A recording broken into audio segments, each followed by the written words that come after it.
ఎన్నికల ప్రచారంలో భాగంగా కేంద్ర హోంమంత్రి అమిత్ షా ఇవాళ తెలంగాణలో పర్యటించనున్నారు. ఆదిలాబాద్, నిజామాబాద్, మల్కజ్గిరి బీజేపీ లోక్సభ అభ్యర్థుల తరపున నిర్వహించే సభల్లో అమిత్ షా పాల్గొంటారు. ఇక మధ్యాహ్నం 1:50 ప్రత్యేక విమానంలో బేగంపేటకు చేరుకోనున్న అమిత్ షా హెలికాప్టర్లో ఆదిలాబాద్ జిల్లా కాగజ్ నగర్ కి చేరుకుంటారు. ఎస్పీఎం క్రికెట్ మైదానంలో ఆదిలాబాద్ బీజేపీ అభ్యర్థి గోడెం నగేష్ కు మద్దతుగా ప్రచార సభలో అమిత్ షా పాల్గొంటారు.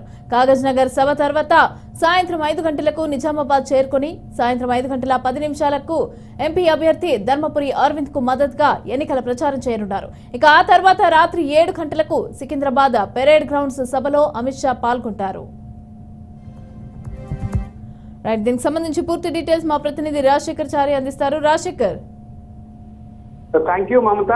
ఈ రోజు అమిత్ షా సంబంధించిన తెలంగాణ టూర్ ఖరారైంది. దానిలో భాగంగా ఈ రోజు బేగంపేట ఎయిర్పోర్ట్ కు 1:50 అమిత్ షా రాబోతున్నారు. దాని తర్వాత అమిత్ షా అక్కడి నుంచి నేరుగా 3:05 ఆదిలాబాద్ లో ఉన్నటువంటి కాగజ్ నగర్ లో శిశు మందిర్ లో ఒక స్కూల్ సమావేశంలో అటెండ్ కాబోతున్నారు. అక్కడి నుంచి 3:20 నుంచి 4 గంటల వరకు ఆదిలాబాద్ ఎస్పీఎం క్రికెట్ గ్రౌండ్ లో పబ్లిక్ మీటింగ్ లో ఆయన ప్రసంగించబోతున్నాడు అమిత్ షా. దాని తర్వాత 5 గంటల నుండి 5:50 వరకు నిజామాబాద్ గిరిరాజ్ కాలేజ్ గ్రౌండ్ లో ఉన్నటువంటి పబ్లిక్ మీటింగ్ లో కూడా అమిత్ షా మాట్లాడబోతున్నారు. ఈ నిజామాబాద్ మీటింగ్ లో కూడా అరవింద్ తో పాటు మెదక్ సంబంధించిన అభ్యర్థి రఘునందన్ రావు పాల్గొనబోతున్నారు. మరియు దీని తర్వాత 6:30 ఈ మీటింగ్ అయిపోయిన తర్వాత 6:30 బేగంపేట ఎయిర్పోర్ట్ చేరుకుని అక్కడి నుంచి నేరుగా మళ్ళీ సికింద్రాబాద్ లో ఉన్నటువంటి సికింద్రాబాద్, మల్కాజ్గిరి 2 పార్లమెంట్ సెగ్మెంట్లకు సంబంధించిన మీటింగ్ లో పబ్లిక్ మీటింగ్ లో పెరేడ్ గ్రౌండ్ లో ఉంటుంది. ఆ మీటింగ్ లో ఆయన పాల్గొనబోతున్నారు. దీని తర్వాత బేగంపేట నుంచి ఆయన నేరుగా వెస్ట్ బెంగాల్ పోవడం జరుగుతుంది.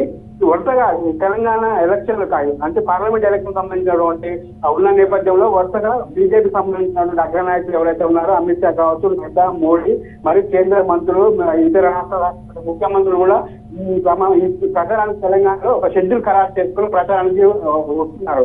దీనిలో భాగంగా 30% పోలింగ్ చేసుకుంటే ఈజీగా తెలంగాణలో డబుల్ డిజిట్ సాధించే ఉద్దేశంతో మోడీ ప్రచారం కొనసాగుతుంది ఈ రోజు. అలాగే తెలంగాణ సంబంధించినటువంటి ఎలక్షన్ ఎవరైతే ఉన్న ఈ బీజేపీకి సంబంధించిన తెలంగాణ శాఖ కూడా పకడ్బందీగా షెడ్యూల్ ఖరారు చేస్తూ తెలంగాణలో ఒక ప్రణాళికలు వేసుకొని ప్రచారంలోకి ముందుకు వెళ్తుంది. కాబట్టి ఈ రోజు అమిత్ షా సంబంధించిన షెడ్యూల్.